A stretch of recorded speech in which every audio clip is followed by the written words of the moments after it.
तो hey guys, welcome back our YouTube channel. तो आज का हमारा जो चैप्टर होने वाला है क्लास 11 का पहला chapter, some basic concept of chemistry, जिसको मोल कॉन्सेप्ट के नाम से भी जाना जाता है। तो यह चैप्टर तुम्हारे लिए बहुत इंपॉर्टेंट है, क्योंकि भाई यह ना केमिस्ट्री का एक बेस वाला चैप्टर है। अगर तुमको यह चैप्टर अच्छे से आता है तो तुम्हें केमिस्ट्री आगे इजी लगेगी। तो मैं यहाँ पे इस प्रकार से आपको समझाने वाला हूँ जहाँ पे लोगों को दिक्कत होती है। यहाँ पे क्वेश्चंस आते हैं ना, और क्वेश्चन सॉल्व नहीं होते।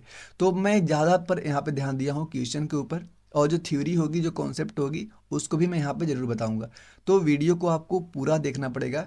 अगर यहाँ से आपको यह समझ जाना है कि भैया मेरा यह चैप्टर कंप्लीट हुआ कि नहीं हुआ, तो इस वीडियो के बाद आपका डाउट नहीं रहेगा। तो स्टार्ट करते हैं, ठीक है ना। तो देखो, सबसे पहली आपकी जो हेडिंग यहाँ पे लगी हुई है वह है mole concept and the molar mass. तो mole concept and molar mass, यह तो होगी आपकी एनसीईआरटी की हेडिंग। लेकिन क्वेश्चन किस प्रकार से पूछते हैं? वो क्वेश्चन पूछते हैं आपसे कि डिफाइन करिए द मोल, कैलकुलेट करिए द नंबर ऑफ मोल ना। पहले तो डिफाइन करो तुम मोल को, फिर कैलकुलेट करो number of mole 12 gram of the किसमें, ऑक्सीजन गैस। समझे? तुम सबसे पहले तुम बताओ मोल किसे कहते हैं। अगर मोल बता दिए तो तुम निकालो कि 12 ग्राम ऑक्सीजन में कितने कितने नंबर ऑफ मोल हैं। समझ गए ना क्वेश्चन को?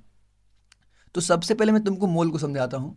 देखो, यह क्वेश्चन तुमसे 2023 में पूछा गया था तुम्हारे एग्जाम में। A mole is defined as a amount. सबसे पहले देखो, जैसे कि मोल क्या है ना, किसी भी चीज़ को अमाउंट मतलब कि मापने की एक यूनिट है। जैसे हम बोलते हैं, जैसे मान लो कि तुम गए मार्केट में बनाना लेने के लिए। तुम बोलते हो ना कि भैया 1 डजन बनाना दे दो। तो 1 डजन क्या है? 1 डजन, 1 डजन में कितने होते हैं? 12 बनाना होते हैं ना। तो जिस प्रकार डजन एक यूनिट है ना, उसी प्रकार ये आपका मोल भी एक यूनिट है। समझे? तो वही बोल रहे हैं कि a mole is defined as the amount of substance containing Avogadro's number of the particle. कितने नंबर ऑफ पार्टिकल? अवगाद्रोज। और अवगाद्रो नंबर ऑफ पार्टिकल होते कितने? ये देखो डिफाइंड है। वह होते हैं 6.02 इंटू 10 टू द पावर 23। या देखो, मैं इसको लिखूंगा क्योंकि इंपॉर्टेंट है। एवगाद्रो नंबर को आपको एन ई से ऐसे डिनोट करते हैं, जिसकी वैल्यू उन्होंने दे रखा है कितना। ये मतलब फिक्स होती है, तुमको क्वेश्चन में भी देंगे। 6.022 इंटू 10 टू द पावर 23। ठीक है ना? ये होती है तुम्हारी एवगाद्रो नंबर। क्लियर दोस्त? अब देखो, आओ आगे। पहला आपने कर दिया, डिप मोल को डिफाइन आपने कर दिया। ठीक। अब डिफाइन करना है आपको the number of mole in 12 gram of the oxygen. 12 gram oxygen में आपको नंबर ऑफ मोल को डिफाइन करना है। इसको डिफाइन करने के लिए आपको क्या करना पड़ेगा? इसको डिफाइन करने के लिए आपको करना पड़ेगा 12 ग्राम ऑफ मोल। पहले लिखो तुम कि ऑक्सीजन गैस कितना ग्राम है। सबसे पहले लिखो, बताता हूँ। मास दिया है किसका? ऑक्सीजन का। कितना? 12 ग्राम। मोलर मास तुमको निकालने आता है। एक ऑक्सीजन का मोलर मास होता है कितना? 16। कितने ऑक्सीजन है? दो। तो दो से मल्टीप्लाई करोगे, दो कितना हो गया? 32। 32 हो गया क्या इसका मॉलिक्यूलर मास। अब हम मोल का फॉर्मूला जानते हैं। क्या होता है मोल का फार्मूला? मोल का फार्मूला होता है भैया मास अपॉन में मोलर मास। क्या होता है? मास अपॉन में मोलर मास। मास दिख गया तुमको? रुको, इसको थोड़ा सा अच्छे से कर दूं, नहीं तो फिर। मास अपान में मोलर मास। कितना दिए हैं हमको? मास कितना दिए जल्दी बताना तो। मास दिए हैं हमको 12 ग्राम, तो 12 को ऊपर रखो। मोलर मास कितना हमने निकाला अभी को? 32 ग्राम, तो इसको नीचे रखो। जब इसको आप डिवाइड करोगे तो आ जाएगा 0.375 मोल। तो आपने यहाँ पे क्या निकालिए? नंबर ऑफ मोल। पहला क्वेश्चन आपने समझा? बोलोगे जी भैया आपने समझा। अगर समझ आ रही है, अच्छा हाँ, बहुत लोगों का डाउट यहाँ पे आएगा कि भैया ये हमको पीडीएफ चाहिए, क्योंकि अभी हमारा एग्जाम पास में है ना, तो हम नोट नहीं बना पाएंगे। तो इस पीडीएफ के लिए ना तुमको टेलीग्राम ज्वाइन करना पड़ेगा। कहाँ पे? उसकी लिंक मैंने डिस्क्रिप्शन में दे रखी है, वहाँ पे ज्वाइन हो जाओ, ठीक है ना। बिल्कुल फ्री आप कॉस्ट में सारे नोट्स, और जो मेरे खुद के शॉर्ट नोट्स बने हुए हैं वो भी, ठीक है ना। और भी तुमको अगर मेरे से पर्सनल अगर कोई क्वेरी होगी तो भी आप वहाँ से मेरे से बात कर सकते हो, ठीक है। चलो, पहला कॉन्सेप्ट हमने सीखा मोल एंड मोलर मास।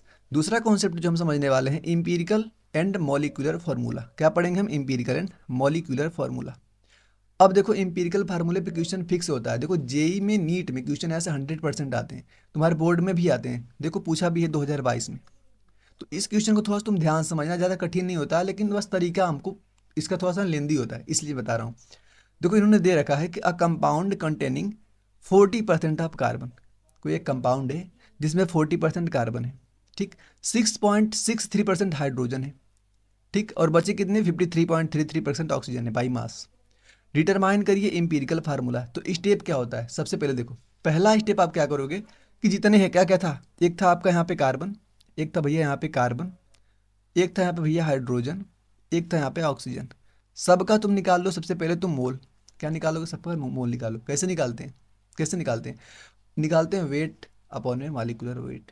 अब देखो बाई मास लिख दिया ना, ये बाई मास, इसका मतलब समझ जाना है, ये 40 ग्राम प्रेजेंट है और 40 ग्राम सॉल्यूट प्रेजेंट है 100 ग्राम में। समझे नहीं? इसका मतलब मैंने सॉल्यूशन क्लास 12th में है भी और यहाँ भी तुमको मिलेगा।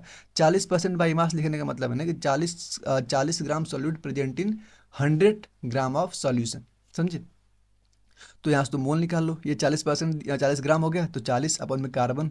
कार्बन में कितना होता है? Molecular mass 12। तो 40 अपन में 12 कितना हो गया? 3.3 मोल। ऐसे ही हाइड्रोजन का निकाल लो, कितना दिए हैं इन्होंने? 6.67। अपन में इसका हाइड्रोजन का मोलर मास होता है 1, तो इसका आ गया तुम्हारा 6.67। ऑक्सीजन का वैसे तुम निकालोगे, दे रखा है इन्होंने 53.33% अपॉन में 16। कैसे 16? ऑक्सीजन का होता है 16। यहाँ पे देखो यहाँ पे ओ मानना है, ऐसा नहीं बोलना कि भैया यहाँ पे तो ऑक्सीजन, वहाँ पे आपने यहाँ पे O2 बोला था और यहाँ पे बोल रहे हो आप ओ, वहाँ पे ऑक्सीजन गैस बोला था। जब गैस नहीं बोलेगा तुमको ऑक्सीजन ही मानना पड़ेगा। यहाँ पे तुम ऑक्सीजन का निकाल लो। ठीक। पहला स्टेप में आपको क्या करना था? मोल निकालना था। सबका निकाल लिया आपने मोल। दूसरा स्टेप क्या करोगे आप? Divide by the smallest number of the mole. इसमें सबसे छोटा मोल कौन सा है? देखो ये भी छोटा लग रहा है और ये भी छोटा मोल लग रहा है, तो इसी नंबर से सब में डिवाइड कर दो। समझे? क्या बोला मैंने कि जो सबसे छोटा मोल होगा उस मोल को सब में डिवाइड करना होगा। दूसरा स्टेप है। तो अगर मैं इस वाले में 3.33 को मैं इसी ने छोटा नंबर 3.33 से डिवाइड करूँ, कितना आएगा? 1 आएगा।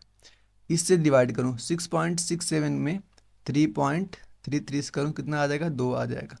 इसमें करूँ 3.33 अपॉन में 3.33, कितना आ जाएगा? 1 आ जाएगा। तो अब दूसरा स्टेप में डिवाइड करना था स्मॉलेस्ट नंबर ऑफ मोल से, तो कितना आ रहा है? 1 2 1। अब यह जो छोटा नंबर निकल गया ना तुम्हारा, छोटा नंबर, अब इसको लिख दो। कार्बन के आगे 1, हाइड्रोजन का कितना आया? 2 आया है।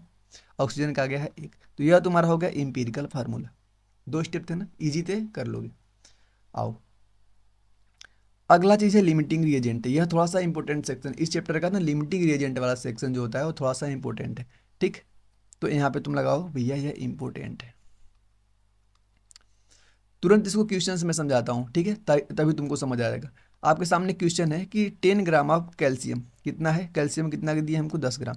तो तुम्हारे माइंड में क्वेश्चन पढ़ते समय बनना चाहिए कि क्या बोला इन्होंने? 10 ग्राम ऑफ कैल्शियम। उसको हम रिएक्ट करवा रहे हैं 10 ग्राम ऑफ द वाटर। ठीक। Identify the limiting reagent and the calculate the amount of hydrogen gas produce. तो इसके लिए रिएक्शन तुमको पता होना चाहिए, ऐसा नहीं कुछ भी रिएक्शन, रिएक्शन बैलेंस होनी चाहिए यहाँ पे। ठीक। तो इन्होंने बोला कि कैल्शियम का रिएक्शन करवाएंगे हम 2H2O से, तो यहाँ पे कैल्शियम हाइड्रोक्साइड बनेगा और H2। ये देखो रिएक्शन, ये तुमको पता होनी चाहिए, बैलेंसिंग आनी चाहिए रिएक्शन की। अब देखो कैल्शियम कितना दिए थे? 10 ग्राम। सॉरी, हाँ 10 ग्राम। वाटर कितना दिए हैं? 10 ग्राम। इसका पूछा तुमसे हाइड्रोजन कितना प्रोड्यूस होगा। अब देखो क्या करना पड़ता है। सबसे पहले तुमको लिमिटिंग रिएजेंट निकालना पड़ता है। कैसे निकालते हो लिमिटिंग रिएजेंट? क्या कॉन्सेप्ट होता है भैया? लिमिटिंग रिएजेंट निकालने के लिए ना, इसका जो भी दिया है, इसके इसके मतलब कि जो आपका मास दिया है, इसके मास में इसके कोफिशिएंट से डिवाइड करते हैं। क्या करते हैं? जैसे यहाँ पे देखो 10 ग्राम है और यहाँ पे भी 10 ग्राम है, लेकिन इसका कोफिशिएंट 1 है कैल्शियम का, इसका कोफिशिएंट 2 है। तो इसके मास में इसके कोफिशिएंट से डिवाइड करते हैं। तो जिसका कम आएगा वही होता है लिमिटिंग रिएजेंट। तो देखो यहाँ पे जब 10 को हम 1 से डिवाइड करेंगे तो इसका 10 ही आ रहा है। ठीक। इसका 10 का हम 2 से करेंगे तो इसका 5 आ रहा है। मतलब वाटर क्या है? तुम्हारा लिमिटिंग रिएजेंट है। वाटर क्या है? तुम्हारा लिमिटिंग। समझे ना? लिमिटिंग का भाई ऐसा मत बोलना भैया आप क्या क्या बोल दिए। देखो सब कुछ गिवन था, मैं फिर से बताता हूँ इसको ताकि तुम कंफ्यूज ना हो। ठीक है ना? 1 मिनट रुको। यह तुमको रिएक्शन तो समझ आ रही है ना? रिएक्शन समझने के बाद देखो इसने दिया है कि 10 ग्राम है, वाटर भी दिया है इन्होंने 10 ग्राम है। पूछा हमको इसका कितना होगा, इसका कितना मास प्रोड्यूस होगा। सबसे पहला स्टेप आपको क्या करना है कि यह जो 10 ग्राम दिख रहा है ना, 10 ग्राम, इसका आप ऐसा करोगे तो मोल निकालो। हाँ हाँ बढ़िया है। देखो यह ग्राम में गिवन ना, तो ग्राम को सबसे पहले तो मोल में कन्वर्ट करो। मोल में कन्वर्ट करने का तरीका क्या होता है? मास अपान में मॉलिक्यूलर मास। इसका अगर देखो इसका 10 हो गया, क्या इसका 10 हो गया मास, इसका मॉलिक्यूलर मास होता है कितना? 40। तो 10 में 40 से भाग दो, कितना हो गया? 10 में 40 से भाग दोगे 0.25 आएगा। तो इसका आ रहा है 0.25। 25 ये मोल निकला। अब इसका देखो वाटर वेट कितना दिए हैं हमको? 10। Molecular mass 18। 10 में 18 से भाग दोगे तो आएगा 0.55। इसका ही मोल निकाल लिया आपने, इसका ही मोल निकाल लिया। दूसरा स्टेप, मोल में इसके कोफिशिएंट से डिवाइड करते हैं। भाई बहुत लोगों को हवा नहीं लग रही होगी, इंपॉर्टेंट है, अगर ध्यान से मेरी बात को सुनोगे तो समझ आ जाएगा। अब क्या करना है ना, इसके मोल में इन दोनों कोफिशिएंट से डिवाइड करना है। कितना था इसका 0.25, इसका कोफिशिएंट कितना है 1, इसका कितना है 0.55, इसका मोल कितना है 2, 2 दो तीन चार, यहाँ पर 2 7 2 5 15, 2 5 10 होता है ना। ठीक है, तो इस प्रकार ठीक है। अब देखो, एक मोल कैल्शियम रिएक्ट कर रहा है कितने, 2 मोल हाइड्रोजन से। तो कैल्शियम का तुम्हारा कितना निकल गया, इतना, सॉरी, अगर हमारा यह 0.25 मोल कैल्शियम है तो उसको रिक्वायर्ड होगा कितना, इसको इसका 0.5, समझ आ रहा है ना। अगर इसको 0.5 रिक्वायर है तो यह 2 मोल बन रहा है ना, तो इसको इसका दोगुना रिक्वायर्ड होगा, मतलब 0.5 जो हमने निकाल रखा है यहाँ पे। क्लियर। अब देखो यहाँ से क्या समझ आया, कैल्शियम इज लिमिटिंग रिएजेंट। क्यों, जब हमने डिवाइड किया तो कैल्शियम की वैल्यू छोटी आ रही है। हमने यहाँ पे देखो, जब 0.25 में 1 से डिवाइड किया, यहाँ पे 0.5 में 2 से डिवाइड किया, तो यहाँ से यह वैल्यू जो आएगी ना, वह तुम्हारी कैल्शियम कैल्शियम छोटी आएगी। तो कैल्शियम तुम्हारी क्या होगी, लिमिटिंग रिएजेंट। तुम बोलोगे भैया कैल्शियम होगी आपकी लिमिटिंग रिएजेंट, ठीक है ना। क्योंकि देखो यह वैल्यू जो तुम्हारी है वाटर के 0.556 आ रही है, इसकी 0.5 ही आ रही है। तो जो वैल्यू तुम्हारी छोटी होगी, ठीक है ना, जो वैल्यू तुम्हारी, यह वैल्यू तुम्हारी छोटी है, तो जो छोटी होगी वही क्या होगी, तुम्हारी लिमिटिंग रिएजेंट होगी। जैसे तुमने लिमिटिंग रिएजेंट निकाल लिया, अब यहाँ से एकदम इजी, इसका पूछ रहे हैं ना, इसका। तो देखो, जिसका पूछेंगे उसका कोफिशिएंट, जिसका पूछेंगे उसका कोफिशिएंट 1, जिसका आपको दिया है इसका कोफिशिएंट कितना है 1, इंटू मोल, इंटू मोल कितना 0.25, 0.25, तो इसका भी कितना आ जाएगा, इसका भी आ जाएगा तुम्हारा आंसर 2 मोल है क्या।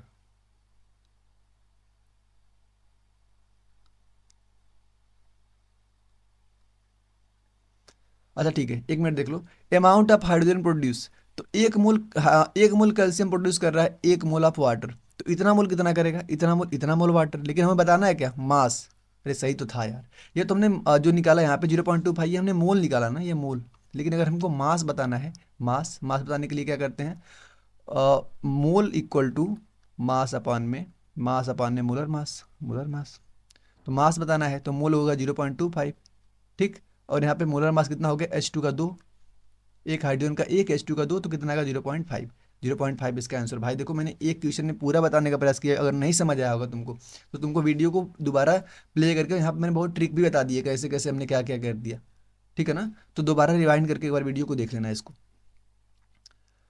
स्टाइकोमेट्री का ही एक दूसरा क्वेश्चन देखते हैं, ठीक है ना। दूसरा क्वेश्चन पूछ रहे हैं कि how many gram of NaCl, पूछ रहे हैं how many gram of NaCl are required to prepare 250 ml of the 0.5 molal, capital है मतलब क्या है, मोलल सॉल्यूशन। चलो देखते हैं हाउ मेनी ग्राम ना। तो ये क्वेश्चन तुमसे पूछा है 2020 में 3 मार्क का। तो आओ, सबसे पहले गिवन क्या क्या है, आपको मोलरिटी दिया है कितना 0.5 मोल/लीटर, वॉल्यूम दिया है कितना 250 ml, लीटर में चेंज करेंगे 0.25, ठीक है। मोलर मोलर मास दिया NaCl, पता है हमको मोलर मास NaCl का 58.5। मोलरिटी का फार्मूला लगाते हैं, इजी फार्मूला है मोलरिटी का। क्या लगाते हैं, मोलरिटी का फार्मूला क्या होता है, number of mole of solute upon में volume of solution in litre. ये होगा तुम्हारा मोलरिटी का फार्मूला। मोल कैसे निकालेंगे NaCl का, NaCl का अगर हमें वाला मोल निकालना है कैसे निकालेंगे, मोल ऑफ NaCl। तो मोल ऑफ NaCl निकालने के लिए हम करेंगे इसका वेट अपॉन में मॉलिक्यूलर वेट। कितना है इसका वेट, नहीं नहीं, एक और फार्मूला, मोल का एक और फार्मूला होता है, गिवन वैल्यूम अपने 22.4, ठीक है। तो अगर मैं यहाँ पे क्या करूँ 0.5 ये क्या होगा वॉल्यूम, अगर इसका मल्टीप्लाई कर दूँ 0.25 में, ठीक है ना, इसका मल्टीप्लाई कर दूँ तो ये तुम्हारा क्या निकल जाएगा, मोल। फार्मूला पता होना चाहिए वाला। तो 0.125 मोल निकल गया। जैसे हमने मोल निकाल लिया, इस मोल को हमने इस फार्मूले में पुट किया, इस फार्मूले में हमने पुट किया तो मास निकल जाएगा आपका, ठीक। मास निकल जाएगा 7.31। वही पूछे थे हमसे, मास ही पूछे थे ना, हाँ how many gram of NaCl, हाँ मास ही पूछे थे, मास आराम से ऐसे निकल गया। दिक्कत को ये दोबारा बताता हूँ, एक मिनट रुक जाओ, ठीक है ना। मुझे लग रहा है कि जब थोड़ा सा मैं ही कन्फ्यूज होगा तो तुम तो कन्फ्यूज हो गई, दोबारा ट्राई करो इसको ना। आओ, तो इस क्वेश्चन को करने के लिए ना आपको क्या करना होगा, सबसे पहले मोलरिटी का फार्मूला लगाओ, क्या होता है, मोल ऑफ सॉल्यूट अपन में वॉल्यूम ऑफ सॉल्यूशन। फिर मोल ऑफ NaCl निकालना है आपको, मोल ऑफ NaCl। तो यह तुमको 0.5 क्या है वॉल्यूम, 0.5 क्या है वॉल्यूम, और 0.25 क्या है आपका अच्छा अच्छा, molarity into volume, molarity into volume भी मोल निकलता है यार। मोल निकाला तो मोलरिटी मोलरिटी इंटू वॉल्यूम भी मोल ही होता है इस फार्मूले से। ना मोल निकालना है तो मोलरिटी दे दी हमको और वॉल्यूम, तो यहाँ से निकल के आइए तुम्हारा मोल, समझे? एकदम इजी था। जैसे हमने मोल निकाल लिया, मोल निकाल लिया, ठीक, मोल निकाल लिया हमको। तो अब इस ये फार्मूला मास, देखो अब ये वाला फार्मूला तुम्हारा जो था formula, mole equal to mass upon में मॉलिक्यूलर वेट। तो मोल निकाल लिया हमने कितना, 0.125, ठीक। क्या निकालना है हमको, यहाँ पे मास चाहिए, तो मॉलिक्यूलर मास का इसको मैं यहाँ पे मल्टीप्लाई कर दें, कितना मॉलिक्यूलर मास है 58.5। तो ये तुम्हारा क्या निकल जाएगा मास, यही तो पूछे थे, तो कितना आ जाएगा 7.31, ठीक। आओ अगला क्वेश्चन है कंसंट्रेशन टर्म पे, क्वेश्चन पढ़ते हैं।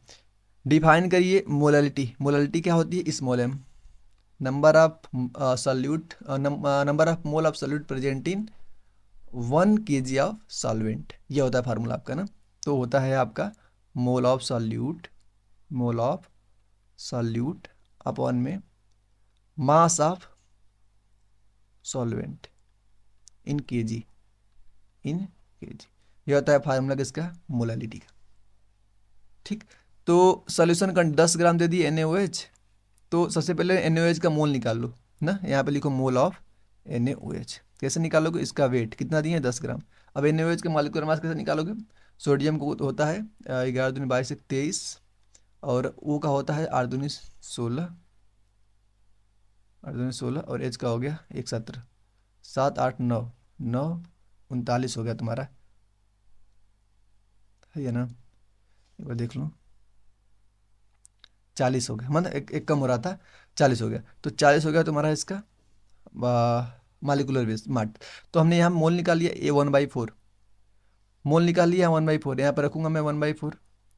हमको मास ऑफ सॉल्वेंट दिए हैं कितना, 500 ग्राम, 500 ग्राम, लेकिन हमें चाहिए किससे, केजी में, केजी में चेंज करने के लिए ऊपर 1000 से मल्टीप्लाई करेंगे, 1 2 1 2, ठीक, कटा 2 25 10, 5 5/4, 5/4 इसका आंसर आ रहेगा, हाँ ठीक है, 5/4 को काटोगे, 5/4 को 5, ठीक है, तो आ जाएगा 0.5, ये तुम्हारा हो गया आंसर।